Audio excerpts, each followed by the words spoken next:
Tangis VI, histeris datangi TKP jasad ibunya dikubur ayah sendiri di Makassar. VI, 17 anak pertama korban pembunuhan berinisial U alias JU, 35, yang mayatnya ditimbun di dalam rumah oleh suaminya sendiri, tampak histeris setelah datang ke tempat kejadian perkara TKP.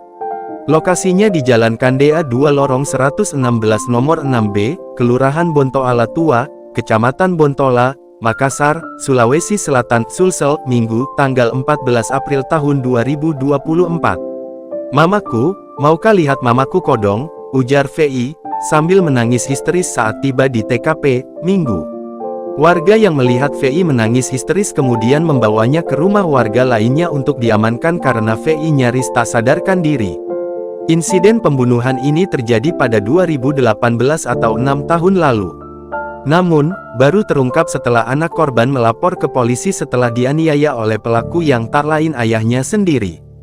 Pelaku saat ini telah ditangkap oleh tim Jatanras Polrestabes Makassar ketika berada di rumah salah satu kerabatnya di Jalan Dengan Tata, Kecamatan Tamalate, Makassar. Sementara jasad istrinya yang sudah jadi tulang belulang setelah bertahun-tahun ditimbun dalam rumah telah dibawa tim Dokes Polda Sulsel dan tim Inafis Polrestabes Makassar ke RS Bayangkara Makassar.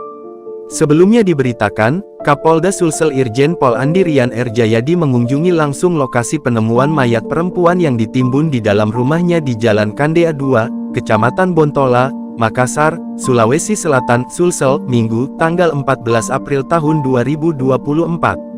Andi mengatakan, kasus ini mulai terungkap ketika anak perempuan pelaku berinisial VI, 17 melapor ke Polrestabes Makassar setelah dianiaya oleh pelaku H43 yang tak lain ayah korban sendiri.